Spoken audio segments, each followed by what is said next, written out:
Welcome to the ANNA newly updated CKD modules that address nursing care of the patient with CKD in any setting.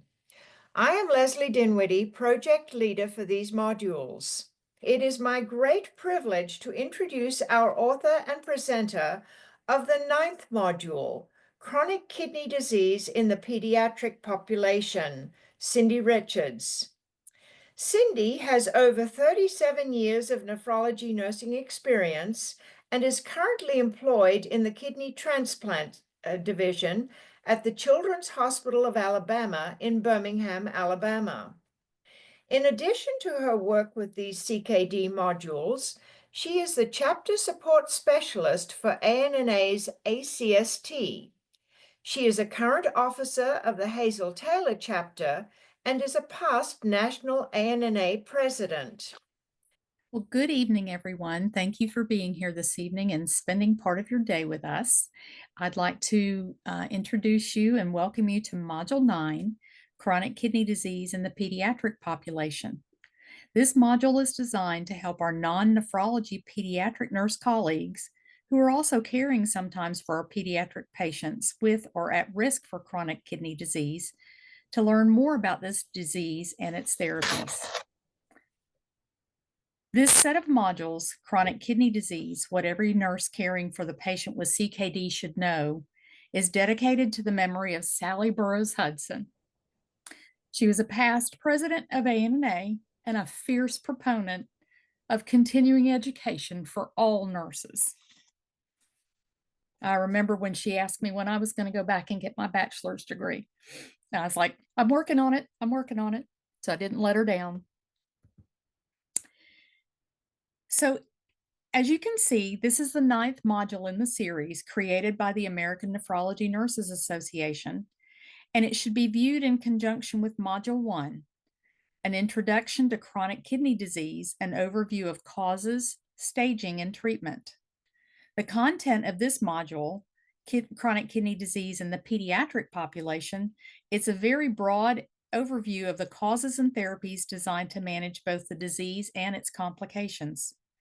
Much of the kidney replacement therapy options discussed are pediatric adaptations of the adult treatments, the details of which, can be found in other modules. This module focuses on those pediatric adaptations and includes a discussion of issues unique to pediatric patients with CKD. And as you go through the module, you'll see terms, especially initialisms, that are highlighted by an asterisk, which indicates that the term is defined in the downloadable glossary. To assist you in understanding the CKD terminology and to give you more details, a glossary of terms, references, and links to resources can be found in the PDF handout of this module. In caring for pediatric patients with chronic kidney disease, there are unique issues that we face on a daily basis. We'll be reviewing these challenges throughout this module. As we discuss the disease and different aspects of management, it's important to remember that we are dealing with children in different stages of their developmental stages, and it's important to address children within their current developmental stages. We also work with the caregivers and families of these children, which is both rewarding and sometimes very challenging. Our goal is to promote quality and quantity of life for children who have a very treatable disease, and we know that your understanding of them and their care will go a long way in helping us achieve that goal. So let's start with some learning objectives for tonight's session. As a result of this module, you'll be able to state some of the common causes of CKD in the pediatric patient, list common complications of CKD in pediatric patients, describe kidney replacement therapy options for these pediatric patients, and then discuss the issues that are unique to the pediatric patient with chronic kidney disease. I know this slide is a little busy, so I apologize, but it does have some good information on it for us. The number of children under the age of 18 with incident kidney failure decreased between 2011 and 2021 as shown in this data from the USRDS, and that stands for United States Renal Data System. The rate declined from 12.4 million per population in 2011 to 11.1 PMP in 2021. The rate incidence of transplantation as the initial mode of kidney replacement therapy decreased from 2.7 to 1.9 PMP, or approximately by about 30%, substantially more in absolute and relative terms than for hemodialysis and peritoneal dialysis. The number of children with prevalent kidney failure increased from 5,303 in 2011 to 5,507 in 2021. This adjusted prevalence increased from 71.7 to 73 PMP, or about 1.8%. Over this period, the prevalence of children receiving hemodialysis decreased. The prevalence of children receiving peritoneal dialysis was relatively stable, and the prevalence of children with a functioning kidney transplant increased by 6%, from 51.9 to 55.1 PMP. In 2021, 75.9% of children with prevalent end-stage renal disease or kidney disease had a functioning kidney transplant. Interpretation of kidney failure prevalence among children is very complicated by the fact that they age out of the pediatric population. In 2021, relative to 2020, the end-stage kidney disease incidence was virtually unchanged, whereas the prevalence decreased, as was the case for adults. Adjusted prevalence of kidney failure increased with age. Black children had the highest adjusted prevalence of kidney failure. In 2021, for example, their incidence was 14.8 PMP for Black children, 12.7 PMP for Hispanic children, 10.4 PMP for white children, 7.6 PMP for Asian children, and 5.9 PMP for children of other races or ethnicities. The incidence of kidney failure was also substantially higher in boys than in girls.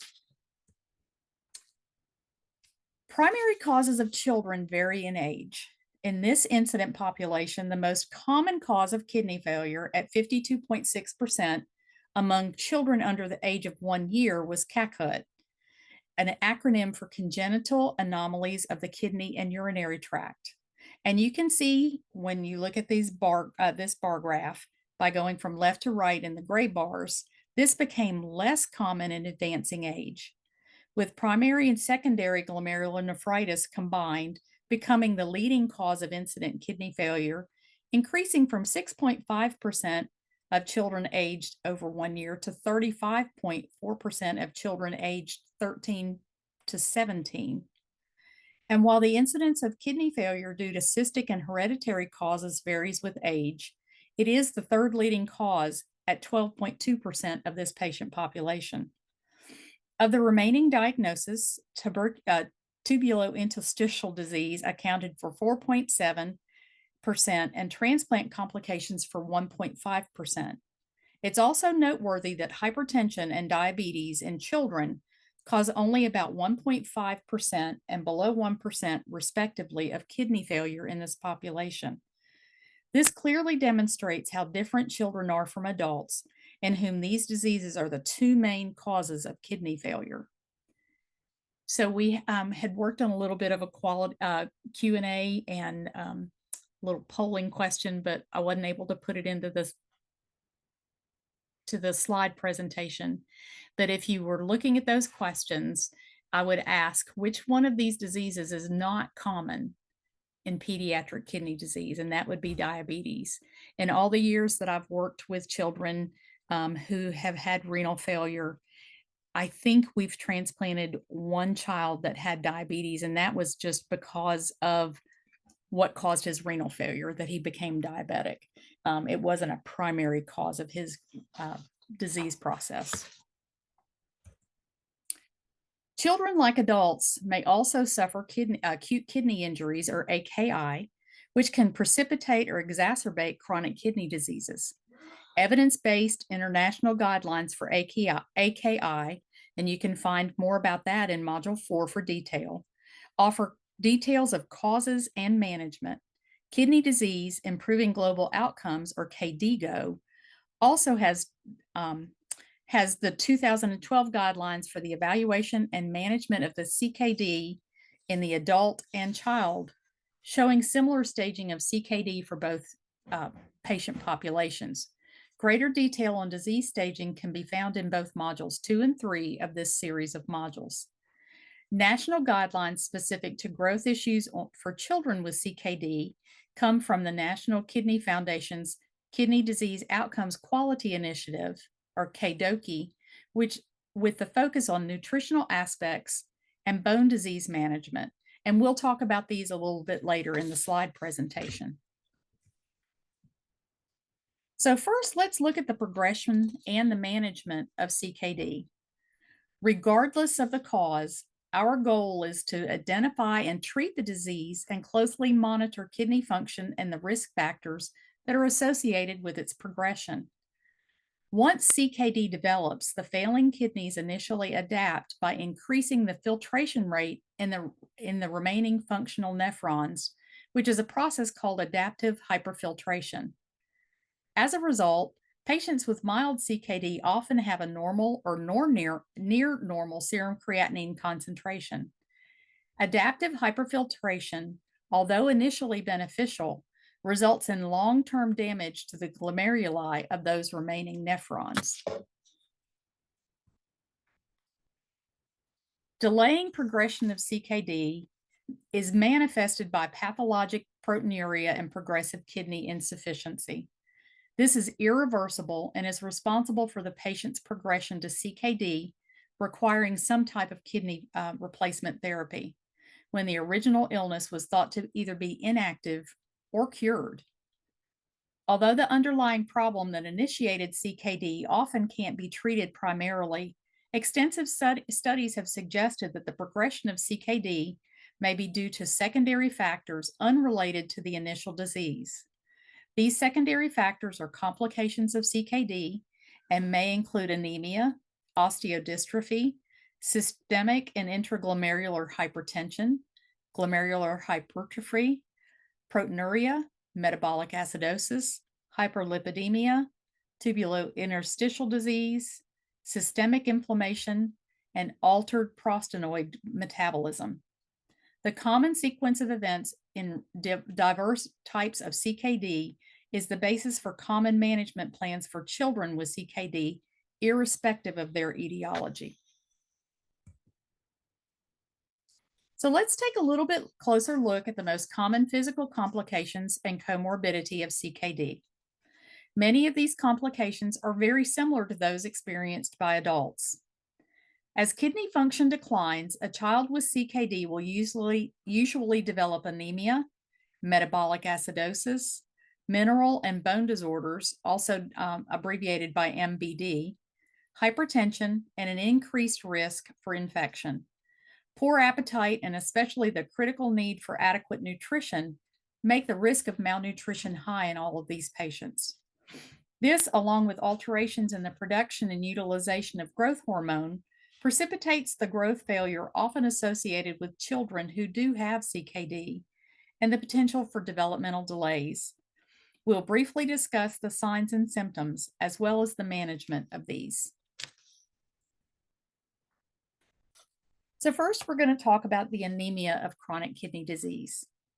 Anemia in children may develop in the early stages of CKD.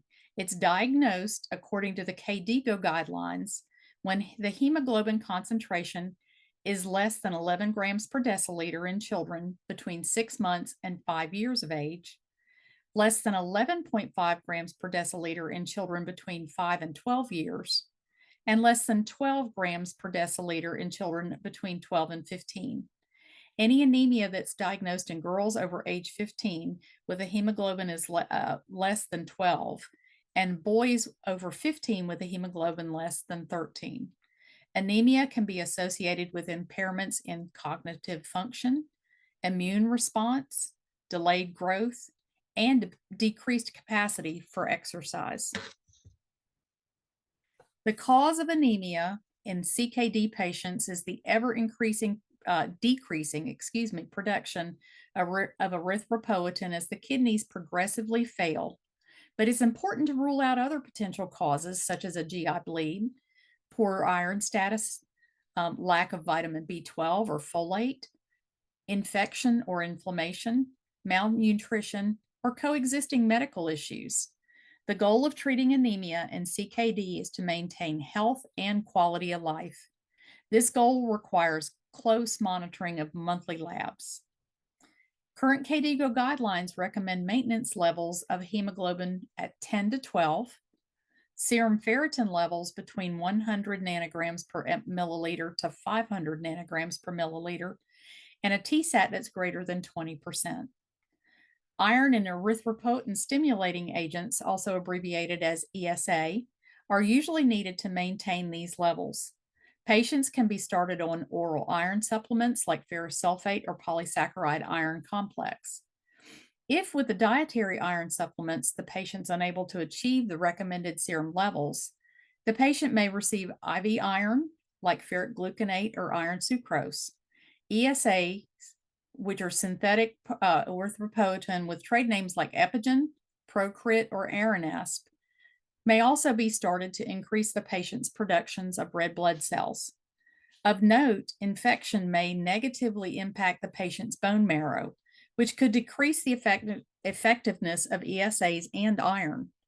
In this case, a consult with a nephrology team is warranted to help provide some additional treatment options. Metabolic acidosis is another condition that is a side effect and a complication of CKD and occurs when the acid accumulates in the body. This can occur in two ways. Either the body produces too much acid, as in the case with septic shock or drug or chemical ingestions, or the kidneys are unable to excrete enough acid or recover enough bicarb to buffer the acid, as in the case in chronic kidney disease. The role of the kidneys in controlling acidosis is crucial. Metabolic acidosis in children is with decreased kidney function. It contributes to poor nutritional status and to stunted growth. The chronic acidotic state contributes to decreased albumin synthesis, increased protein catabolism, bone loss, increased resistance to thyroid and to growth hormones. Keeping the bicarbonate level above 22 millimoles per liter increases appetite, helps to decrease protein degradation, slows bone demineralization, and it helps to increase lean body mass.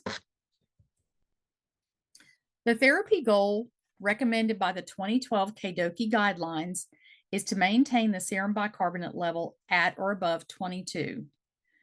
And this is for children in CKD stages 2 to 5, or that are requiring a kidney replacement therapy.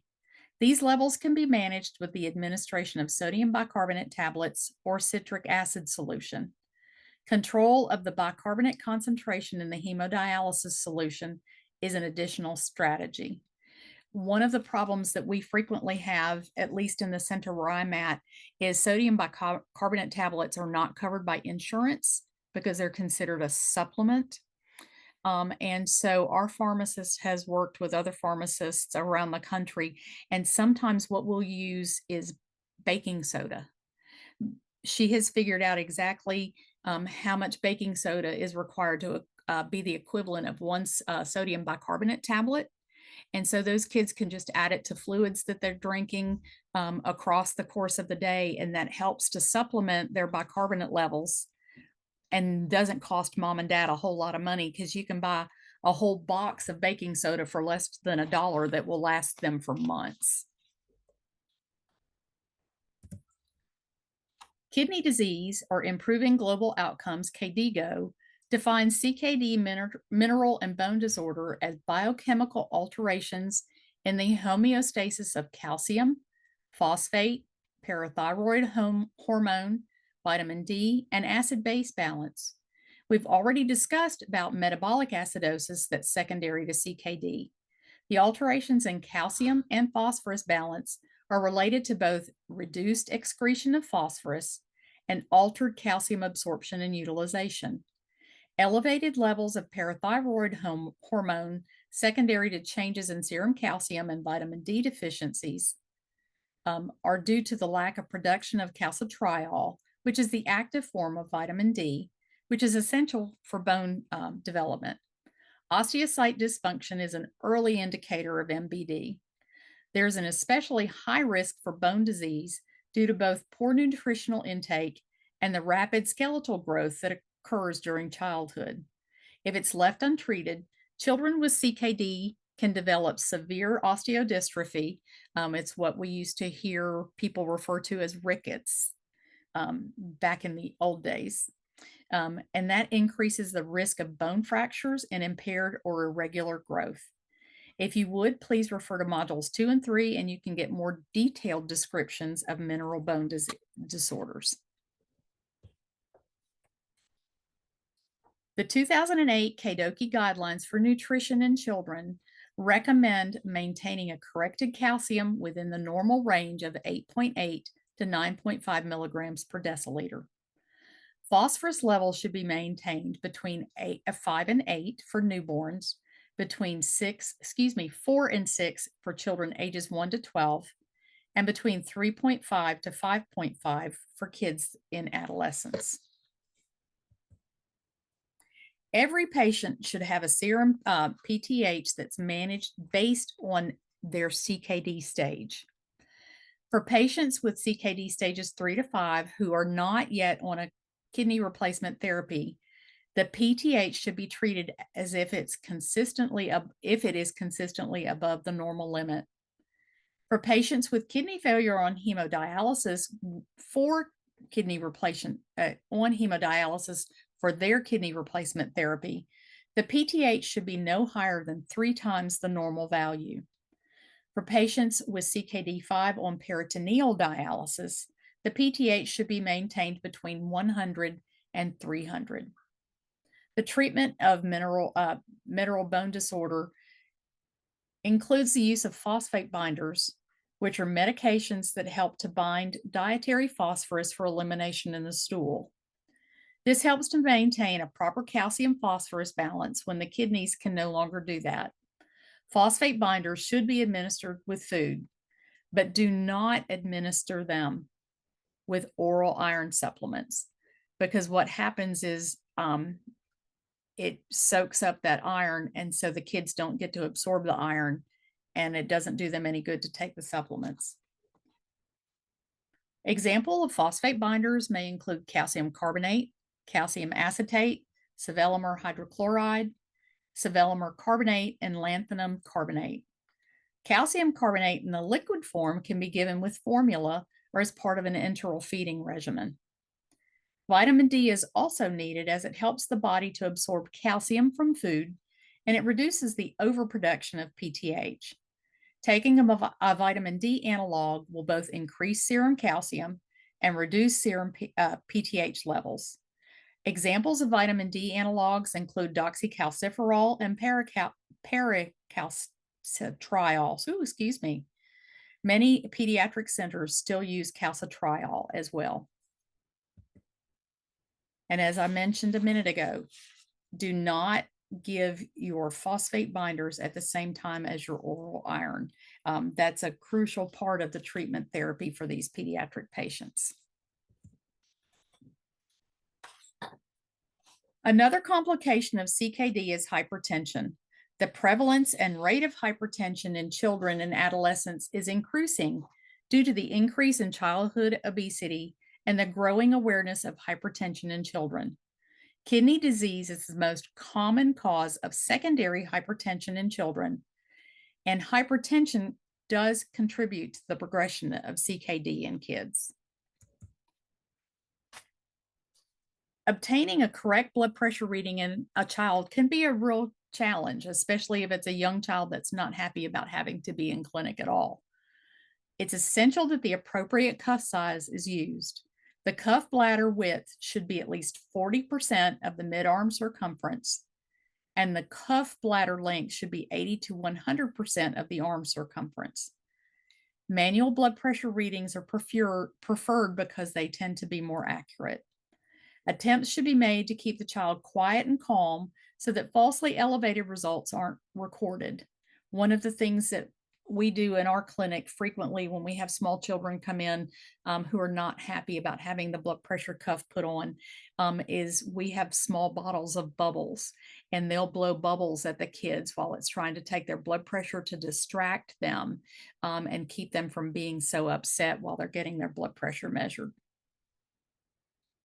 Document if the child is crying, and blood pressure should be checked at approximately the same time each day. Also, it's important to follow prescribed fluid and sodium restrictions. Contact the nephrology team regarding the administration of antihypertension medications prior to a hemodialysis treatment. Ensure that if they're using an antihypertensive patch, make sure it's in place, and notify the nephrology team if the patch has come off or fallen off the child or it's been removed. Children with hypertension should have routine echocardiograms for detection and evaluation of left ventricular hypertrophy. KDIGO and the American Academy of Pediatrics recommends that children with CKD have blood pressure lowering treatment to be started when the blood pressure is consistently above the 90th percentile for their age, their sex, and their height. The blood pressure is lowered to consistently achieve systolic and diastolic readings that are less than or equal to about the 50th percentile for age, height, and sex. Unless achieving these targets is limited by signs or symptoms of hypotension or a blood pressure of 130/80, whichever is lower. The American Academy of Pediatrics also recommends that patients with CKD have their blood pressure evaluated annually with an ambulatory blood pressure monitoring device, or an ABPM. This is a device that the patient wears for a 24-hour period, and it allows the physician to evaluate their blood pressure over time and make medication adjustments as needed. Typically, the family is given a little diary, and they write down different times of the day, like when the child eats, when the child takes a bath, when they go to school, when they come home from school, when they go to bed at night. And that helps the physician to be able to adequately look at the results of that ABPM and make recommendations for adjustments and medications as needed. The drug class recommended is an ARB or an ACE, and medication should be used in children with CKD in whom treatment with BP lowering drugs is indicated, irrespective of the level of proteinuria. Of note, these drugs are contraindicated in pregnancy, and so teens have to be carefully and intensively counseled of these dangers with extensive education.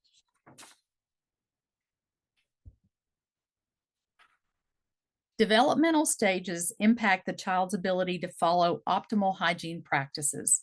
Improper hand washing, poor diaper management, toy sharing, and other typical childhood activities place children at risk for both acquiring and transmitting illnesses. CKD further reduces a child's ability to fight an infection. Their impaired immune response and malnutrition are common findings in chronic uremia. Whether post-transplant or during an exacerbation of underlying illness, children are often aggressively treated with immunosuppressive agents and steroids. Administration of these agents puts these kids at high risk for infection. And in a time of a highly contagious pandemic, extra precautions to limit exposure must be taken. It follows that good hand washing is very important in the care of these patients. Not only are pediatric CKD patients susceptible to infection due to their developmental stage and their chronic illness, dialysis provides an easy access for microbes to enter their body. The presence of an indwelling dialysis access device is a significant source of infection in hemodialysis and in peritoneal dialysis patients. Education about childhood illness will help maximize wellness in these children, making certain that all immunizations and vaccinations, including the HPV and meningococcal immunizations, are up to date, and it's especially important in children that are being readied for a kidney transplant. However, be aware that the potent immunosuppression given at the time of an organ transplant seems likely to result in muted immunologic responses to vaccines for several months. Because these kids are immunocompromised, they should never receive a live virus vaccine, and regular reevaluations may be necessary to help keep update. Pediatric CKD patients should have influenza vaccines during flu season annually. Hepatitis B surveillance should be performed monthly, and hepatitis C and TB should be monitored for annually. However, check with the child's interdisciplinary nephrology team on specific recommendations for hepatitis B and hepatitis C surveillance if this is an issue. And at this time, the COVID vaccine is now recommended for all patients with chronic kidney disease by the CDC. So now we're going to talk a little tiny bit about growth and development. And growth failure is of great concern in children with chronic kidney disease. Many complications of CKD impact a child's growth and often result in children of shorter stature than their non-CKD contemporaries. Some of the factors that cause this include nutritional deficits, medication effects, electrolyte abnormalities, and mineral and bone disorders. The greatest risk for growth impairment occurs if CKD begins early in childhood. And this is a quote from Silverstein, and he is listed in my references. He goes on to say, indeed, if left untreated, CKD in infancy results in a profound growth retardation. Such poor growth may lead to the need for growth hormone therapy later on. It's imperative that nutritional issues need to be followed closely since good nutrition helps to promote growth. Metabolic acidosis and electrolyte imbalances should be corrected to help prevent growth failure. And many, many years ago, back in the 90s, we had a couple of patients that were actually in our dialysis unit in Alabama, and they were both very short because they did develop chronic kidney disease at a very early age. And they and their parents actually went and testified before Congress and were instrumental in helping to get growth hormone therapy approved for patients with chronic kidney disease.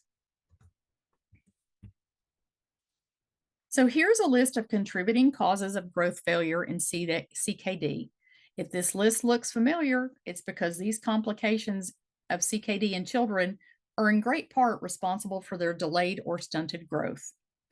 The combination of reduced energy and poor protein intake, along with urinary protein losses, can have a negative impact on growth and development.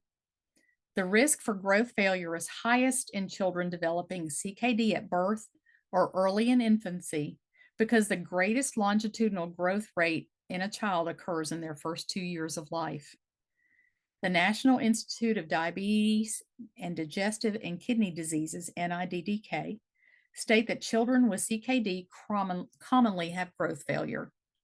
They stated that about 1/3 of all children with moderate to severe CKD will have their height be below the 3rd percentile for normal, making them shorter than about 97% of other children of the same age and of the same gender.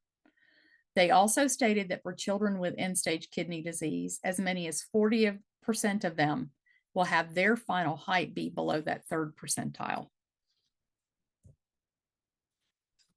Management of growth failure involves a comprehensive team approach.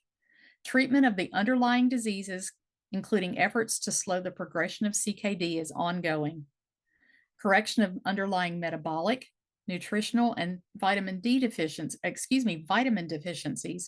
along with the supplementation of synthetic growth hormone, is used to stimulate more growth. Growth hormone is given daily as a subcutaneous injection. Examples of synthetic growth hormone preparations may include, but aren't limited to, Nutropin, Omnitrope, Norditropin, Sazin, and Protropin.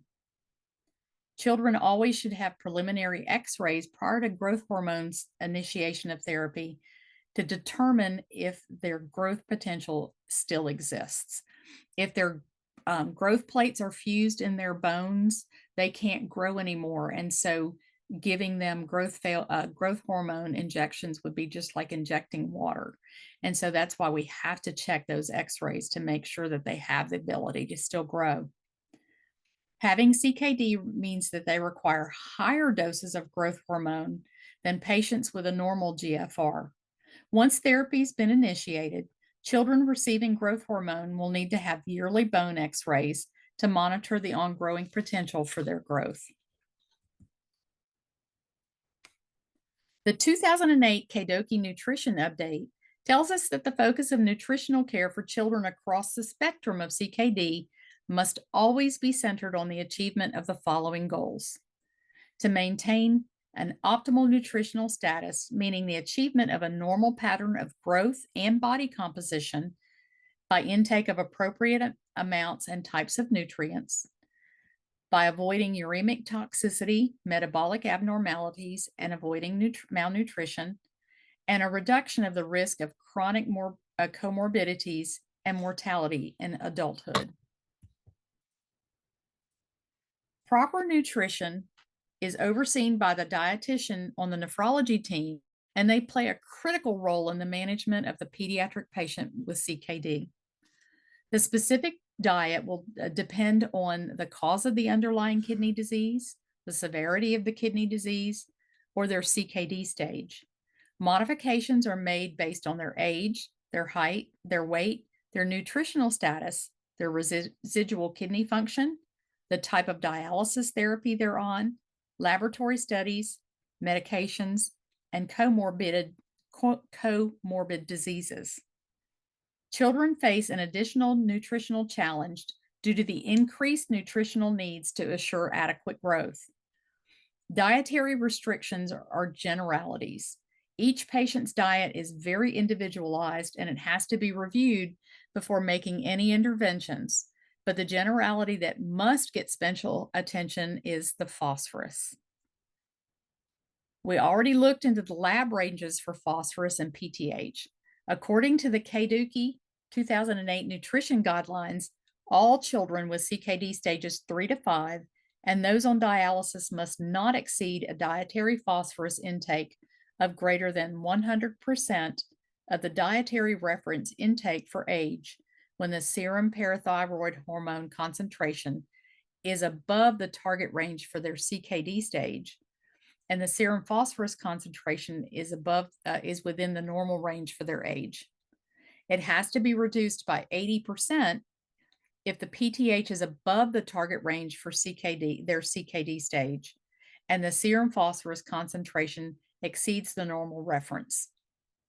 In all CKD stages, it's suggested to avoid sodium phosphorus concentrations both above or below the normal range for that patient's age. As CKD progresses, it has a significant effect on the nutritional status of the child, and interventions have to be initiated to try and prevent malnutrition. Restricting calories and protein in a child is very rarely recommended.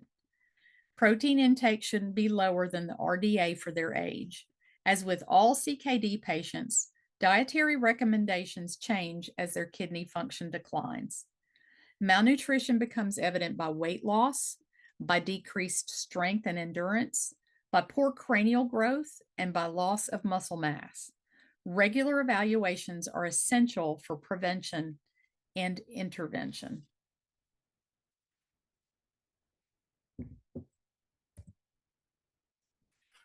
Children with chronic kidney disease are especially prone to having nausea, anorexia, and/or vomiting as their CKD progresses. These problems interfere with the nutritional needs of a child. It can be quite challenging at times to get these kids to eat. Often when they do eat, they're unable to keep the food down. As they reach kidney failure, sometimes a metallic aftertaste develops, and then that makes it even harder for them to want to eat because everything tastes funny because of their uremia. Younger children may require gastrostomy tubes, PEG tubes, tubes, Mickey buttons, or other feeding tubes to provide overnight drip feedings or bolus feedings during the day in order to meet their nutritional needs. We find that a lot of the children, because they're so little and they require so many extra calories, if they're on dialysis, in order for them to get enough nutritional caloric intake given to them, um, it's more than we would want their fluid weight gain to be between dialysis treatments. So, and I'll talk a little bit more about dialysis treatments in a few minutes. But some of these babies, instead of requiring 3 days of dialysis a week, sometimes they require even 4 or 5 days a week if they're on hemodialysis, which and then in turn puts a much greater burden on their family. Some children may require occupational or speech therapy to help with oral motor skills that might be delayed or lost because the feeding tubes are used. Special formulas that are lower in potassium and phosphorus are often used in these late-stage patients. Children who do not require enteral feedings will need diet restrictions that may vary as the disease progresses. In addition, many children require increased caloric density to help to meet all of their energy needs. The dietitian plays an essential role with these children and their families and should be involved in their care from the time that they're diagnosed. Nutritional modifications certainly must occur when they begin any kind of a renal replacement therapy.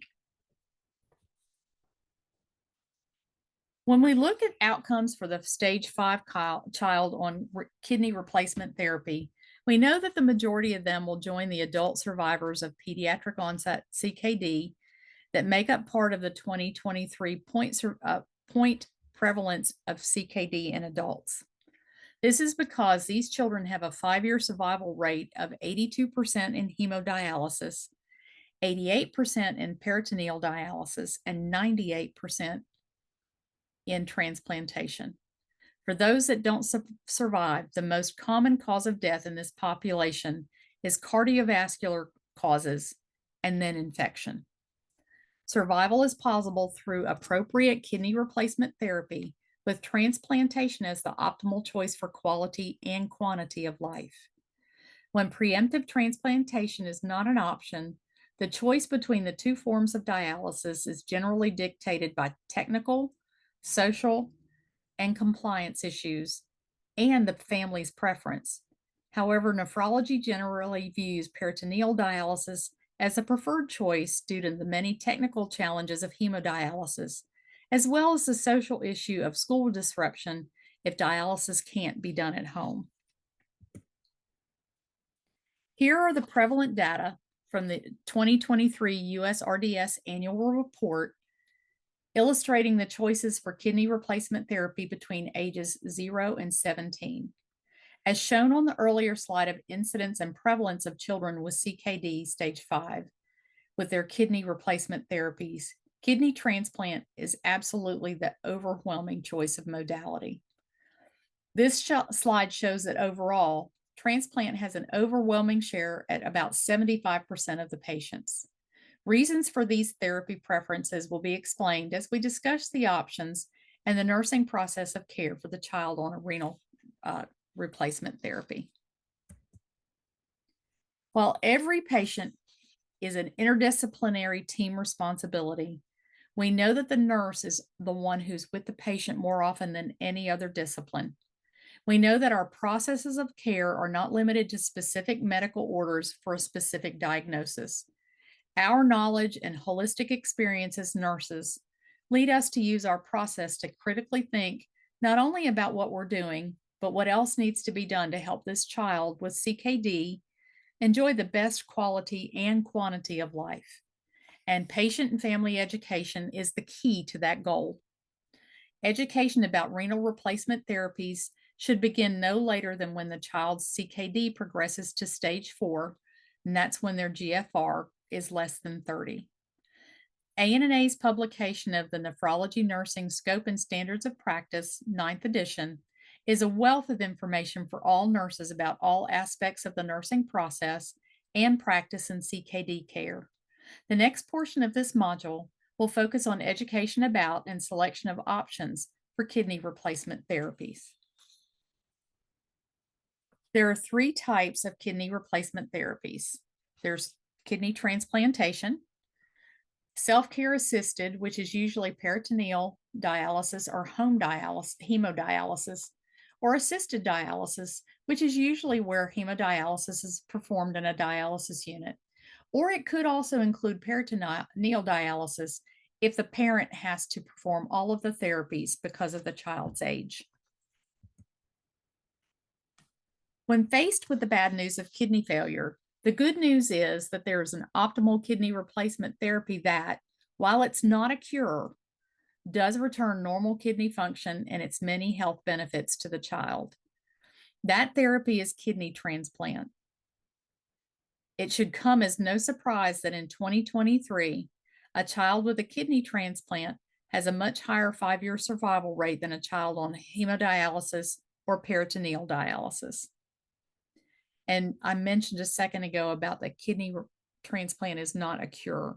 That is one of the things that we teach families when we're talking to them about kidney transplantation, is that a kidney transplant's not a cure for their child's kidney disease.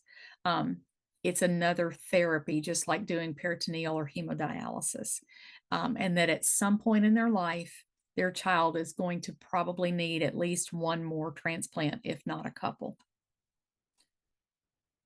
Kidney transplantation is the surgical grafting of a healthy kidney to blood vessels close to the urinary bladder.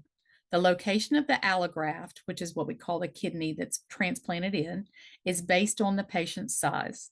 Smaller children may have the kidney placed intraperitoneally, but most will be placed extraperitoneally in the lower right anterior fossa. The healthy kidney comes from either a living donor, which is often a parent, or from a healthy deceased donor. See Module 5 for more details on the transplant and the donor procedures. Though some children receive a preemptive kidney transplant before their kidneys fail completely, many children must begin with dialysis replacement therapy until they can have a transplant. Successful transplantation requires complex immunosuppression and strict adherence to the medical regimen. Because of this, transplantation may be contraindicated in any child or family with a history or a high likelihood of noncompliance with a prescribed medicine regimen. Physical contraindications may exist if the child is less than 10 kilos, is severely obese, or doesn't have a transplant-compatible vasculature. Illegal drug usage is also unacceptable, but it's much less common in children than it is in adults. Some disease states may be contraindications for transplant due to the risk of disease recurrence in the transplanted kidney. These include FSGS, which is focal segmental glomerular sclerosis, disease progression due to immunosuppression such as malignancies and infections. The nephrology team will assess and counsel each patient's family accordingly. The success rate for kidney transplant in a very young child, especially those younger than 1 year, is significantly less than in older children. The nephrology team carefully evaluates all alternatives for treatment of kidney failure. Generally, peritoneal dialysis is the preferred method of treatment for children younger than 1 year. However, because PD may not be possible because of their peritoneum if it's scarred, and the fact that hemodialysis is very difficult in small children, transplant sometimes may be the best option. While transplantation is the best option for the child with kidney failure, it's not a cure, and it's imperative that the patient, if they're old enough, the parents and their caregivers and all medical professionals understand that. However, it's certainly the best option for assuring a more normal childhood, both physically and socially. Children with a kidney transplant are at risk for complications such as organ rejection, infection, and certain types of cancers. All of these complications are associated with the immunosuppressant drugs that are needed to maintain that transplanted organ. As nurses, we prioritize care, and that care is a delicate balance to prevent both organ rejection and infection. We minimize organ rejection through immunosuppressive medications that will need to be taken for the life of the transplant. It's our responsibility to assure that the medications are taken as ordered. We need to consider food and drug interactions when we add new medications. To minimize the risk of infection, we follow careful infection control practices, encourage vaccinations, educate our patients and their caregivers about the need to minimize exposure to other people with potentially communicable diseases, mostly by avoiding large crowds and staying away from sick people. Helping these transplanted kids adapt to their new normal is a priority. While waiting for a transplant, many CKD patients or children will undergo peritoneal dialysis for their kidney replacement therapy. Peritoneal dialysis requires long-term placement of a special catheter, sometimes generically called a Tinkoff, for the infusion of dialysis liquid called dialysate. There are different types of catheters that are shown on the slide on your screen. The catheter has one or two cuffs, and that provides material for the tissue to grow into and anchor that catheter in position and to help prevent bacteria from entering the tunnel. Downward or lateral exit site is the preferred location to minimize infection. The catheter tip is placed deep down into the peritoneal cavity. It has an open end and a number of holes on the sides, and that allows the dialysis fluid to flow into the peritoneal cavity. The lining of the peritoneal cavity, which is called the peritoneum, acts as a natural filter. It allows waste products and excess fluids in the CKD child's blood to pass from the blood vessels into the peritoneum and then into the dialysate. Waste products are removed through the process of diffusion. The removal of fluid from the blood is achieved by the process of osmosis. There are two methods of doing peritoneal dialysis. A manual method called continuous ambulatory peritoneal dialysis, or CAPD, and that's around the clock, around the clock dialysis, or an automated machine that's called the automated peritoneal dialysis, also known as a continuous cycler or a cycler. While some older children can be taught to do their own continuous ambulatory peritoneal dialysis, most pediatric patients will do the automated peritoneal dialysis during the night while they're asleep. The automated peritoneal dialysis machine will cycle many times during the treatment. Cyclers are programmed to meet the individual needs of the child. Fill and drain volumes are programmed along with total treatment time. During each cycle, the dialysis fluid will fill the peritoneal cavity. It'll dwell a specific amount of time and then automatically drain. The amount of fluid instilled into the peritoneal cavity and the amount of time it dwells is determined by the child's nephrologist.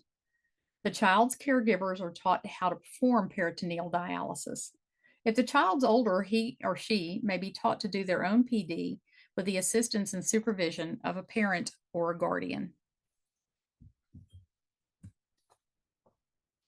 The assessment of the child on peritoneal dialysis includes getting their weight, pulse, blood pressure, and temperature before and after each treatment, assessing the catheter exit site and tunnel for symptoms of infection such as drainage, redness, swelling, or pain, as well as poor hygiene that may put the child at risk. It's important to notify the dialysis nurse or the dialysis unit right away with any problems or concerns. Aseptic technique is used to change the catheter dressing if the dressing becomes wet or it becomes soiled. Not all children require dressings once the exit site is healed. Children with peritoneal dialysis catheters are discouraged from submerging the catheters in water. Tub baths are not allowed, but a shower is allowed. Swimming in a chlorinated pool or the ocean is a decision for each patient's nephrology team to make. The reason for such precautions is that patients on peritoneal dialysis are at risk for developing peritonitis. Peritonitis remains the most significant complication of PD in the pediatric population. Symptoms of peritonitis include abdominal pain, cloudy drainage, nausea, vomiting, fever, and diarrhea. The acronym FACT can be used to help remember these symptoms. FACT stands for flu-like illness, abdominal pain, cloudy fluid, and temperature. It's also possible that children with peritoneal dialysis catheters can develop an infection at the exit site or the tunnel track where the catheter enters into the abdomen. Symptoms of an exit site or tunnel infection can include redness, drainage, pain at the exit site, or pain along the tunnel. Peritoneal dialysis catheter exit sites and tunnel infections are a significant cause of peritonitis and catheter failure. It's important to report symptoms of either peritonitis or exit site infections right away, as prompt treatment with an antibiotic will yield the best outcomes for the child. Antibiotics may be added to the peritoneal dialysis fluid if improvement of symptoms is not seen quickly. Another common complication for children on peritoneal dialysis is constipation. This is because the installation of those large volumes of fluid into the peritoneal space can slow peristalsis and increase constipation.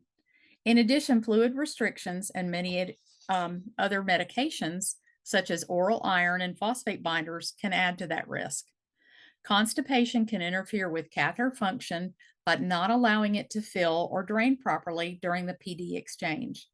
It's important that children on peritoneal dialysis have regular bowel movements, and frequently stool softeners have to be prescribed to prevent constipation.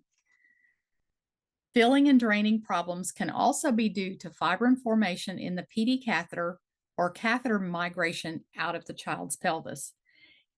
Please, if you would, go to Module 6 and you'll get more detailed information about peritoneal dialysis. Hemodialysis is a kidney replacement therapy that directly filters waste products from the blood, removes excess fluid, and balances serum electrolytes and acid base in the bloodstream. The patient's blood is pumped from the patient either through a central venous catheter, an AV fistula, or a graft, and that's done continuously in small quantities throughout the treatment. The extracorporeal circuit of the blood is through tubing attached to the hemodialysis machine. That blood goes through a special filter that's called a dialyzer, and that removes waste and extra fluid from the blood. The filtered blood is then flowed back through another tube back into the child's body. It's a continuous process that usually lasts 3 to 4 hours and is normally done 3 times a week if done in an outpatient facility or at home according to a schedule that's prescribed by the nephrology team. The hemodialysis machine monitors the process of keeping the blood moving at a very safe pace for that child and measures the amount of fluid that's removed. Hemodialysis controls fluid volume, and it corrects the acid-base balance as well as important electrolytes such as potassium. However, rapid changes in the body's fluid and electrolyte balance during hemodialysis treatment can cause problems. Muscle cramps and hypotension are 2 common side effects. Hypotension can make a child feel weak, dizzy, or nauseous. Prevention of these complications involves careful regulation of fluid intake. This is very challenging for the parents and it's to manage, and the more fluid that needs to be removed during the dialysis session, the more likely these symptoms are to occur.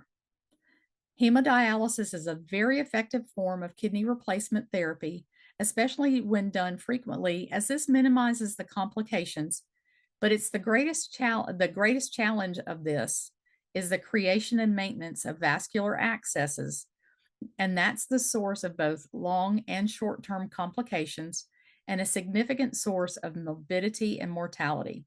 We'll discuss vascular access for children in the next few slides, but for more details about hemodialysis and vascular access in general, please see Module 7. Just in adults, there's 3 categories of vascular access.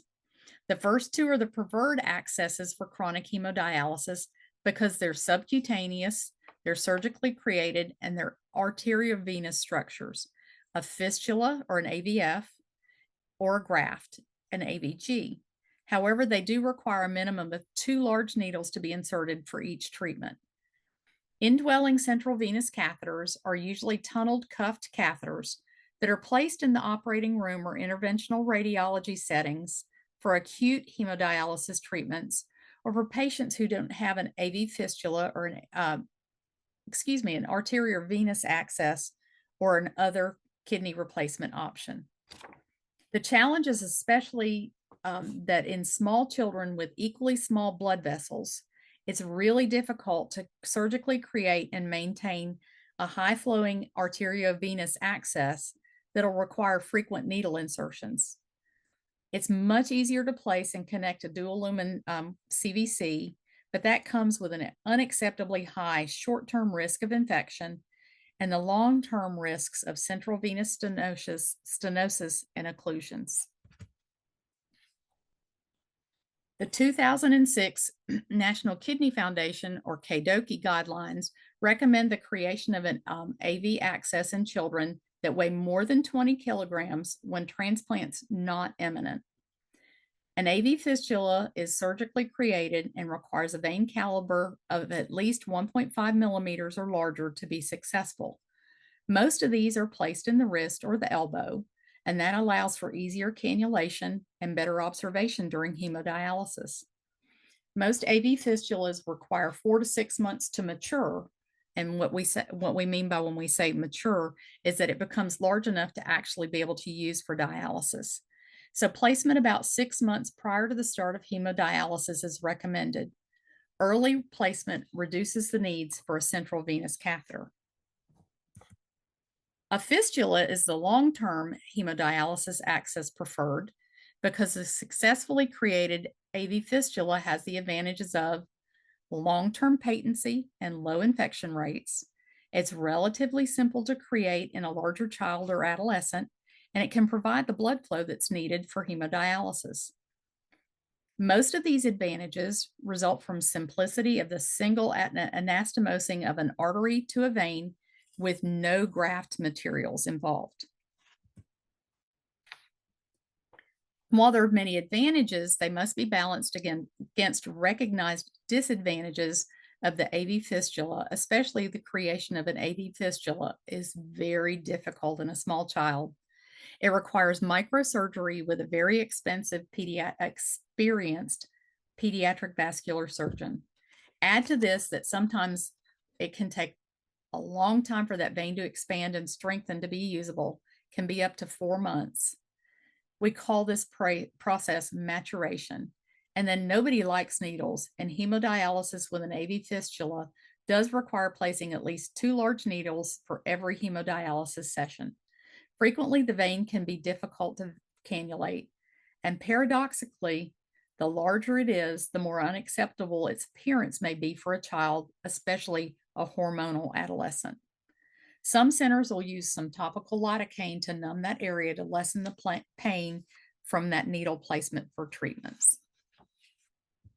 There's also some common complications with the AV fistula, which include arterial inflow stenosis and collateral vessel development, both of which are correctable with interventions, either percutaneously or surgically.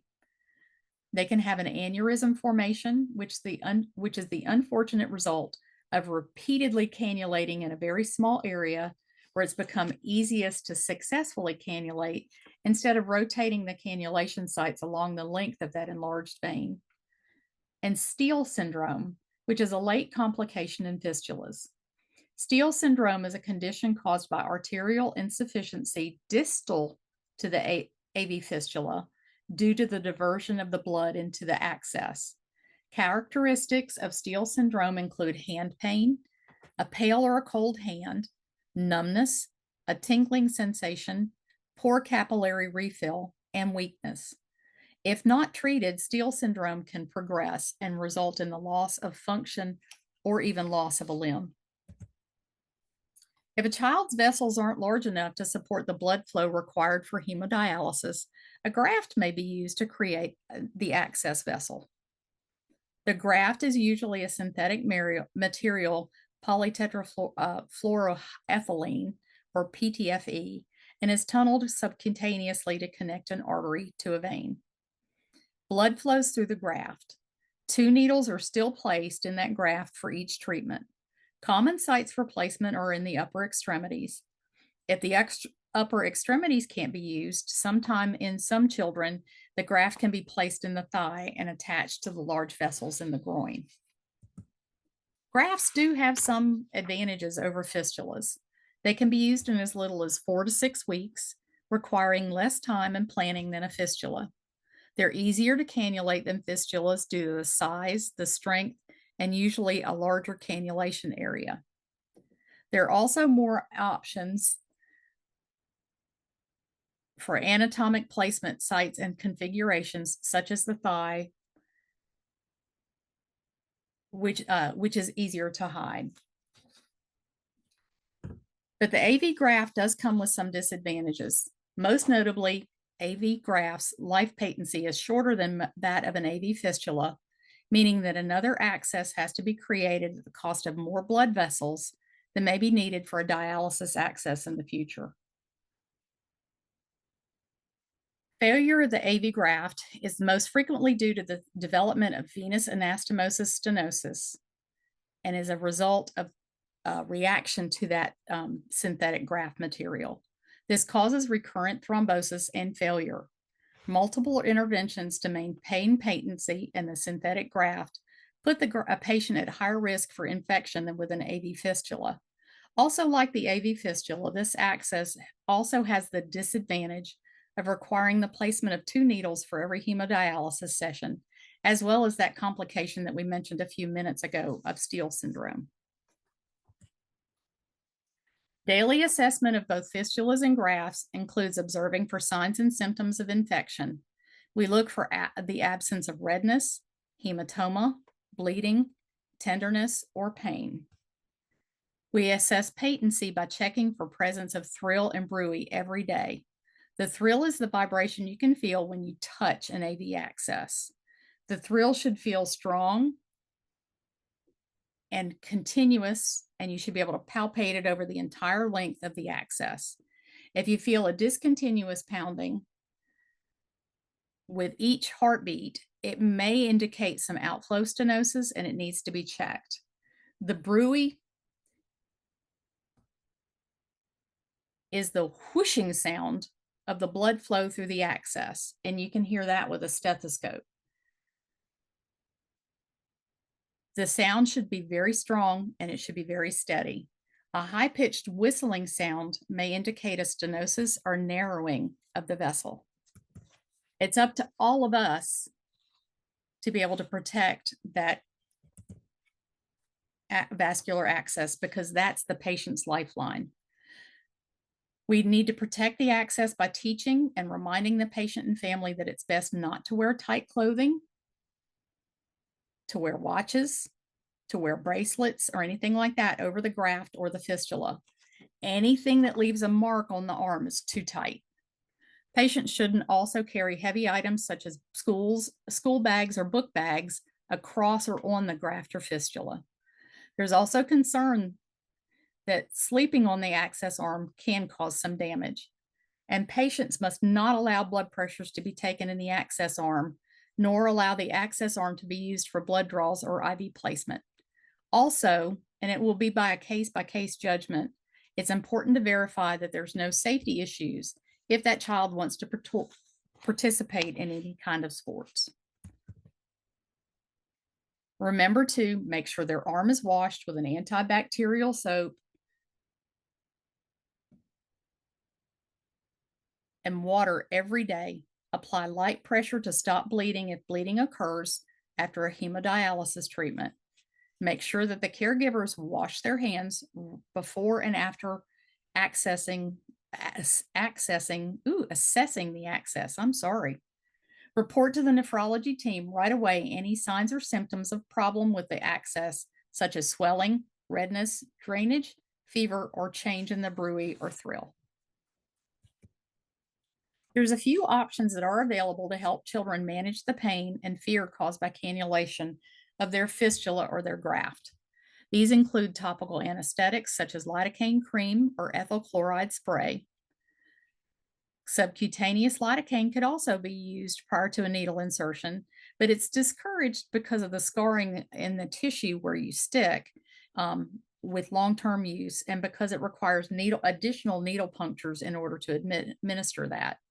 In the suitable older pediatric patient, self-cannulation can give them both responsibility and control, as well as assuring consistently successful cannulation and decreased pain.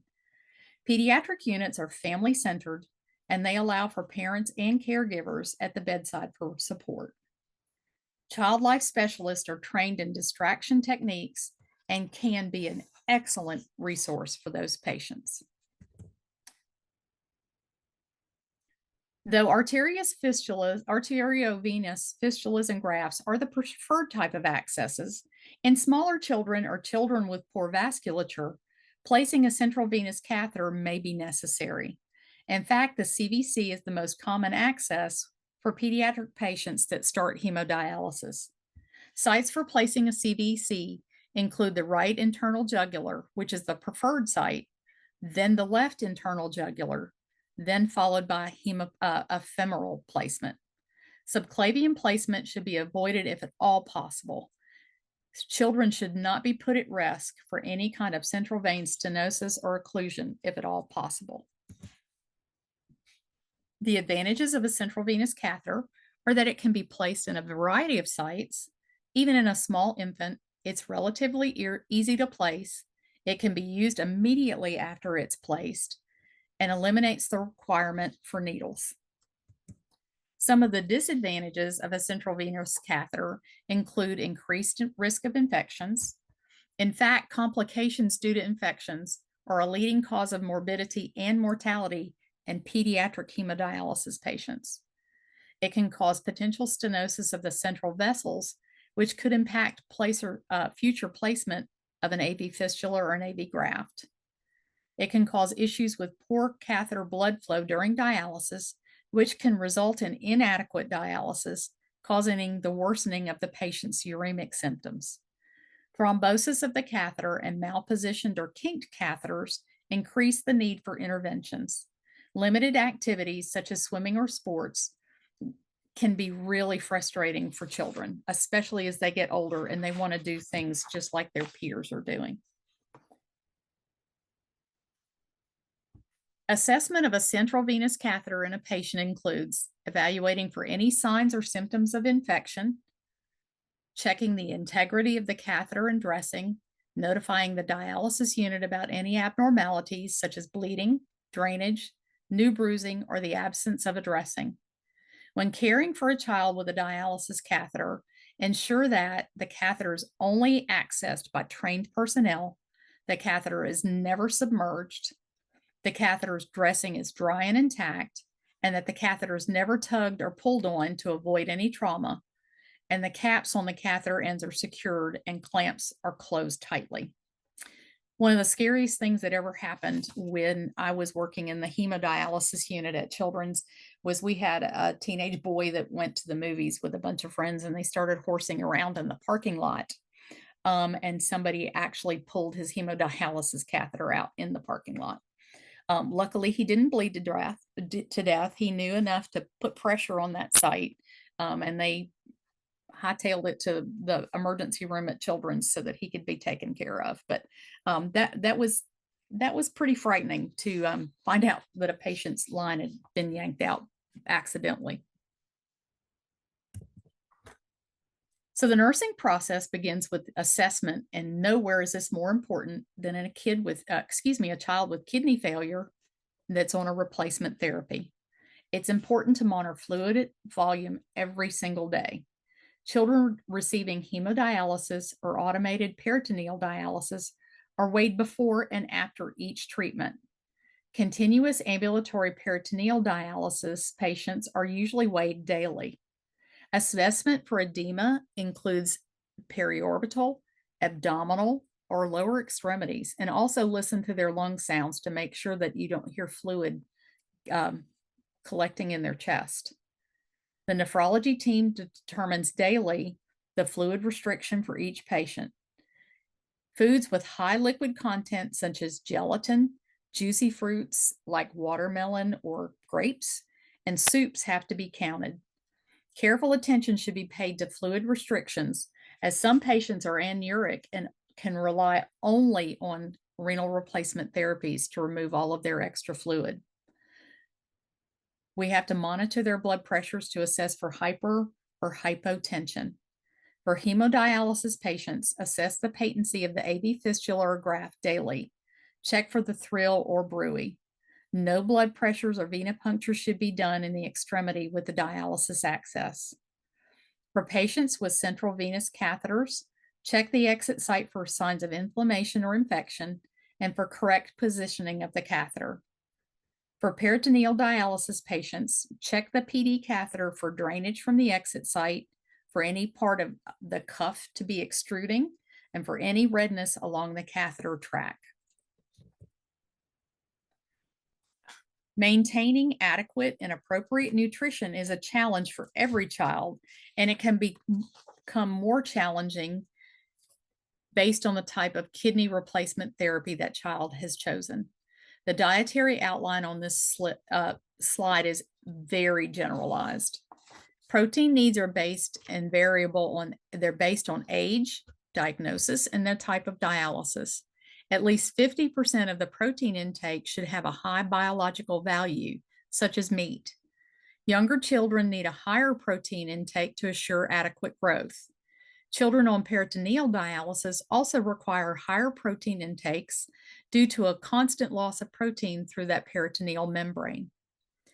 Potassium needs vary from 1 to 3 milliequivalents per kilogram of weight per day and should be restricted only in the presence of hyperkalemia. As a general rule, high potassium foods and the use of any kind of salt substitutes should be avoided. Sodium is also variable, with a general requirement between 1,000 and 3,000 milligrams per day. The upper limit is easily reached by consuming high sodium foods. Children with CKD should avoid added salt and fast foods, which is very high in sodium.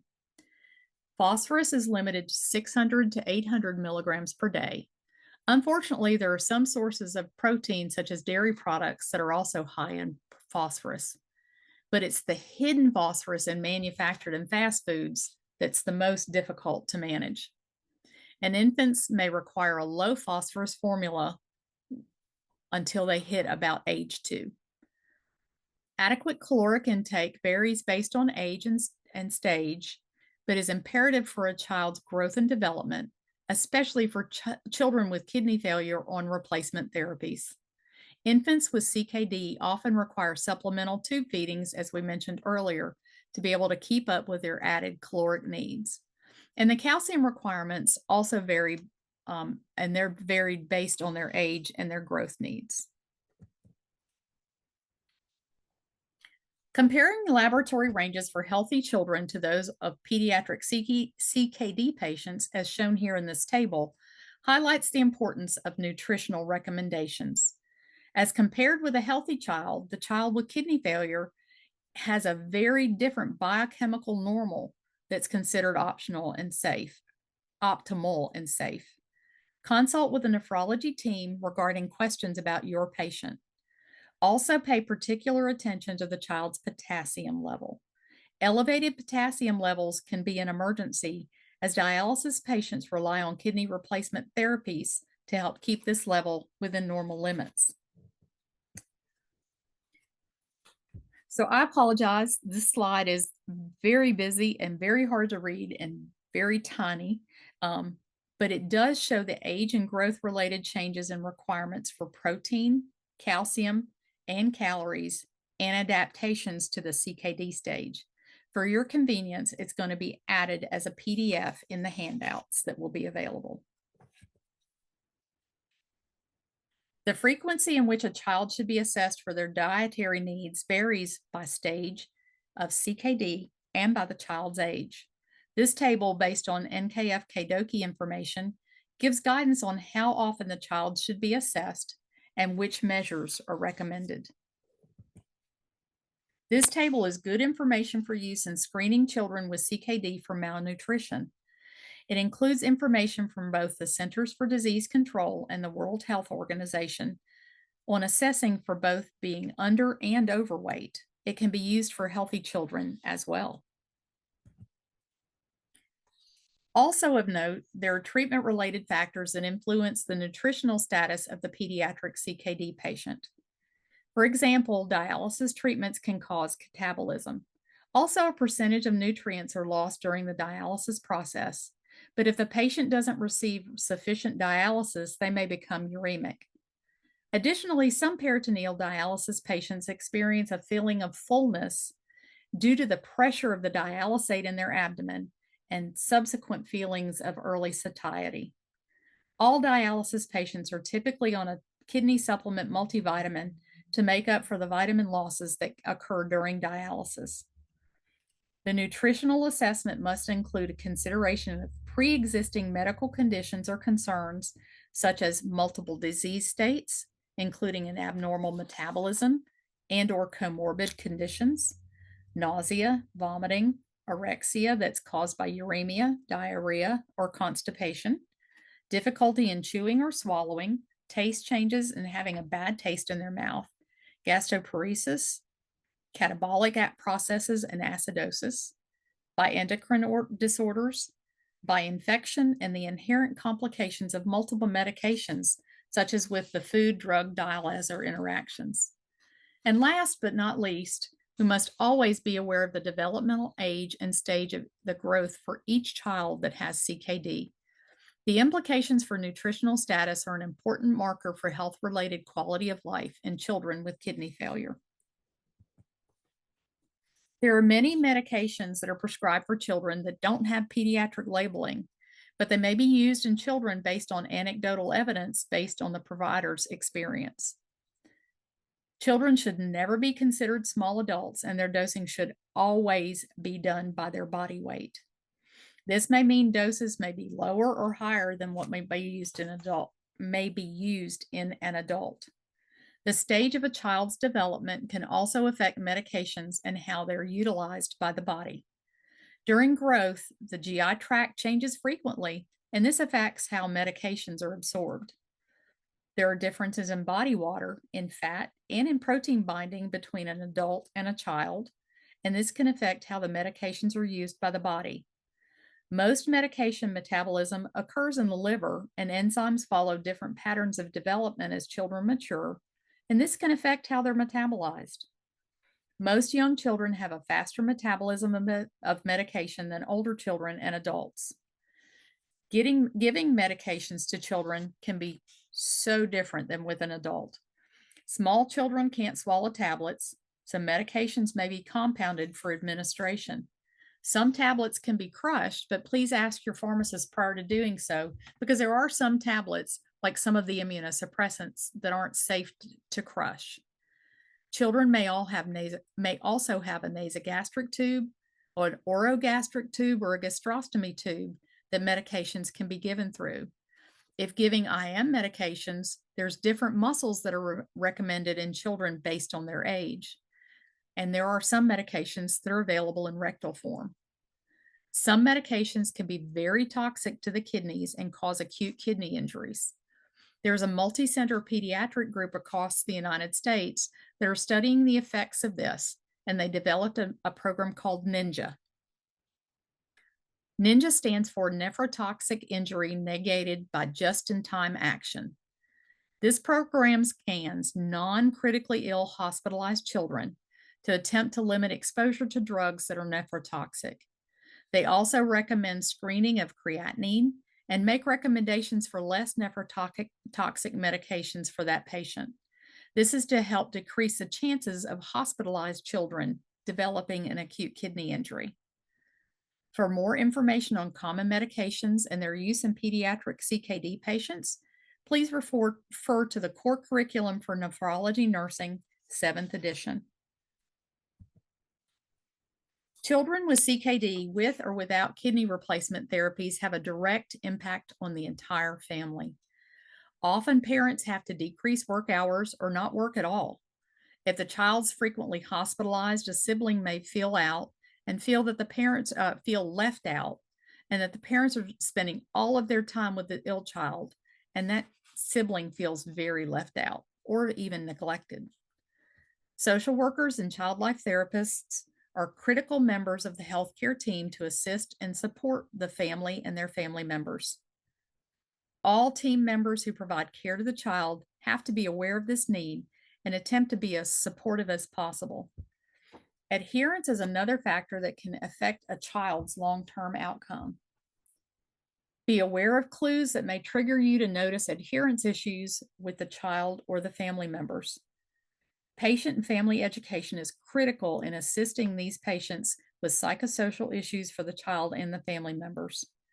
Often, children with CKD are behind in school or they feel different from their peers due to being isolated socially to receive their life sustaining therapies. Education has to be tailored to the child's age and to the family's literacy status. This is critical in assisting the child and family in being successful in their medical treatment plan. Health-related quality of life studies have been studied in adults with kidney failure. Tools exist to evaluate the impact of medical improvements on the physical well-being of adults with kidney failure. The Pediatric Quality of Life Inventory, ESRD, is designed to address pediatric and disease-specific factors that affect the health-related quality of life. Disease-specific issues for children with kidney failure, with or without replacement therapies, include maintaining a restricted dietary and fluid regimen, dependence on medical equipment to sustain their life, physical changes associated with transplant, and the knowledge that their disease is not curable. Children with kidney failure will often require dialysis and/or transplantation for the rest of their lives. Other important factors include growth, exercise capacity, school attendance and performance, self-reliance, and functional development. Goldstein and colleagues developed the PEDS-QL kidney failure module, which has been validated in 4 large U.S. pediatric kidney failure centers. Pilot data using the PEDS-QL show that there is no difference in the mean score between patients on hemodialysis or those on peritoneal dialysis. They also showed that children with kidney transplants had a higher HRQOL score than the children on dialysis therapy. This finding supports kidney transplant as the therapy of choice for children with kidney failure. Whether healthy or living with a chronic disease, children are children and they need to play.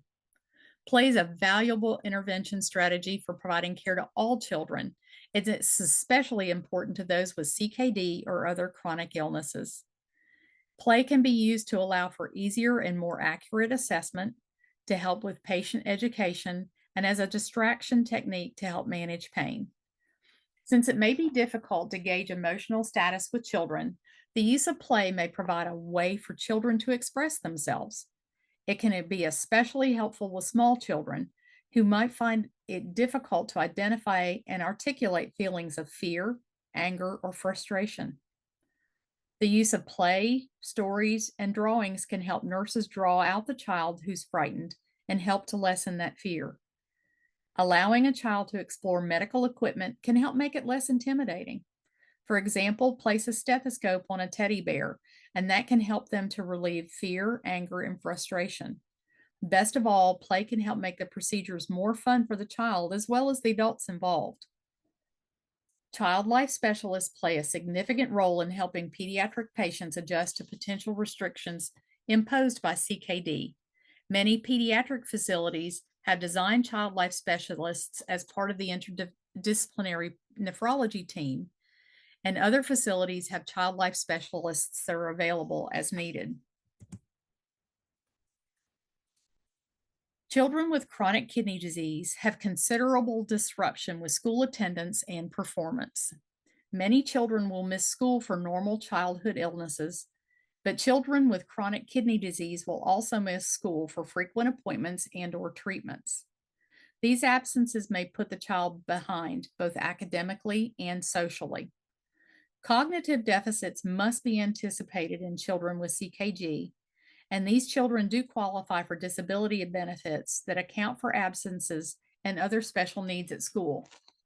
It's important for the child's social worker to work with the school in making special accommodations to help that child keep current with school assignments. Individual education plans can be extremely helpful in ensuring that the child gets the help he or she needs to help meet the educational requirements of a particular class. For children coming in for hemodialysis, a school teacher may be present to educate or to help with homework. In our facility, we're very fortunate that we have several dedicated school teachers throughout the hospital, but we have one that is assigned to our dialysis unit and to our transplant patients. And she's invaluable in working with schools when there's any kind of an issue that comes up, if their IEP or the individual education plan is not being met at the school, those kinds of things. We're very fortunate to have her. Social development and self-esteem require peer relationships.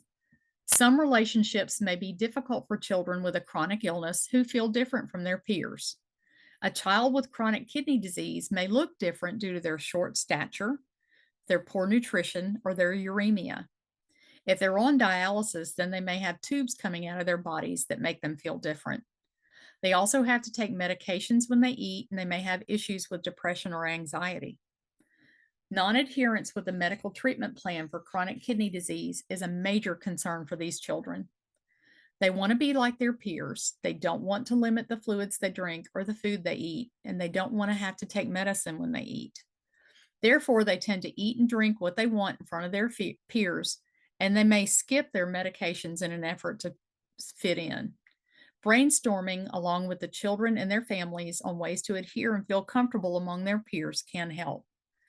A psychologist may be able to help with some of these issues, as well as behavioral outbursts. Many children will be anxious and exhibit screaming, crying, hitting, or kicking while facing various medical procedures. Various strategies, such as distraction or role playing, can be used to help the child through their anxiety. Last but not least, illness does not prevent sexual maturation in adolescent patients. They'll need the similar counseling about birth control and sexually transmitted infections as that's done with their peers and adult patients. Emergency preparedness, whether for a natural disaster, a man-made disaster, or a pandemic, like we all just finished not too long ago, requires planning ahead in order to provide proper care to a CKD child. Know your federal, your state, and your local requirements and regulations regarding preparedness for hospitals, clinics, and dialysis units. Be aware of your facility's disaster plans and be prepared to implement them. Have regular disaster drills with your patients. Make sure that your patients are educated on how to care for themselves in the event of a disaster based on their CKD stage. Natural disasters may include a hurricane, tornado, a flood, storms or blizzards, earthquakes, fires, mudslides, eruptions of volcanoes, or tsunamis. Man-made disasters can include terrorism, pandemics, chemical or biohazards, violence, power outages, contaminants, or interruptions in supplies. The CDC has a guidance for emergency care and pandemic planning and has great resources for child care and how to prevent the spread of pandemics. The core curriculum for nephrology nursing, 7th edition, has an entire chapter on emergency preparedness that can help to provide a wealth of information on planning ahead. Caring for a child with a chronic illness involves psychological and social stressors for the entire family. As a result, some caregivers have difficulty with disciplinary issues, setting limits, and maintaining developmental expectations. We nurses may need to help the parents and/or caregivers understand how to appropriately discipline and set reasonable expectations for the child. Some parents may require training to learn the skills and knowledge they need to help their child to be as independent as possible while maintaining adaptive functioning in the school and at home. These children should be normalized as much as possible since their attitude about their disease is forming and they'll have CKD for the rest of their lives. These children should be treated as a child with an inconvenient disease state, not as a sick child. Caring for the caregiver is also important. Reinforcing the need for respite care to prevent burnout and depression will help these caregivers be able to provide care for a much longer period of time. When a child hits early adulthood, it may become necessary to transition them out of the pediatric dialysis unit into an adult-only unit. This transition may be difficult for all involved. Adults who have had CKD throughout childhood may have a very different experience than those who develop CKD in adulthood following a relatively healthy, normal childhood. The transition from childhood to adulthood is important to later quality of life. A child's role needs to change from family-focused to independent life and from school to employment. Chronic illness may complicate that transition into adult life. Transition programs need to encourage independence by placing expectations on the child, especially upon reaching adolescence. Independence requires the individual to know all medications, dialysis therapy, health history, diet, and the significance of communicating to the adult care team. Providing ongoing education about kidney disease and its treatments, or asking parents or caregivers to step outside when examining the older child, the adolescent, or the young adult will help to promote the patient's ability to communicate with the healthcare team and better manage self-care. Requiring young patients to make their own appointments is another way to promote an independent life. Pediatric programs should start the transition process even before the child begins high school, working with the family to gradually shape the maturing child's independence. At our hospital, we actually start our transition process and education with the child and the family at age 12, or when at the time of transplant, whichever comes first.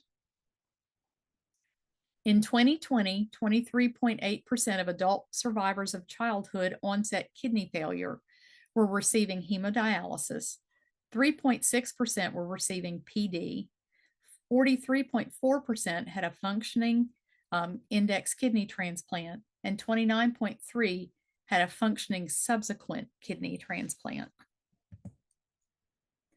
There are lots of undocumented pediatric CKD patients across the United States. Every state has different policies for the care that they provide. In some states, the patient may qualify for Medicaid. In other states, they may only qualify for emergency care.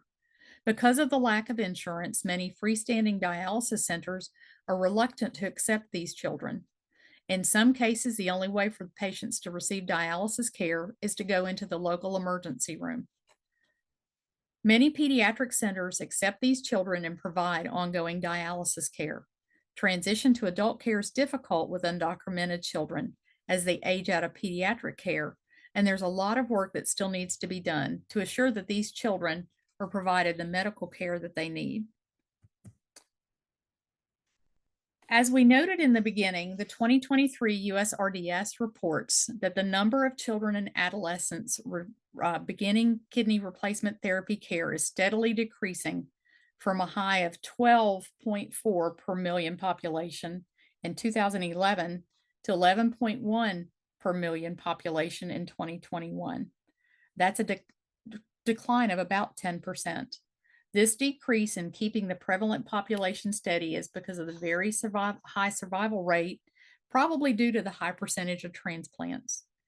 There's good evidence this is good news that it will continue to get better even for our smallest and our youngest kidney replacement population. We're working to make a better future for our children with kidney disease. Some of the exciting innovations being developed are dialysis machines that can be worn on the body, kidneys grown from the patient's DNA, better immunosuppression to prevent rejection without the damaging side effects, telehealth for well visits, and the list goes on, because these children are the face of our future. For more information on chronic kidney disease and kidney replacement therapies in both adults and children, please see these other modules on our ANNA website. And we want to say thank you. Thank you for the care that you give to our CKD patients and for choosing to learn more about them and their therapies through these modules. You can download from the online library a PDF of the slides, the printed narrative, case studies, a post-test, as well as a list of references and resources and a link to the glossary of terms. This is a list of people who were authors or reviewers over these slide presentations, and we couldn't do it without them. ANNA also extends its heartfelt appreciation to Leslie Dinwiddie for her unwavering dedication to the revision and the enhancement of these CKD modules. Leslie led us in every stage of this process, from selecting authors and reviewers to guiding the content development. ANNA is grateful for her expertise and her commitment to this important project. This is a list of references, and I know you can't read that because that font is teeny tiny, but they will be available in your handouts. And for more information about CKD care and ANNA, we'd like to please invite you to visit our website and our online library. Thank you.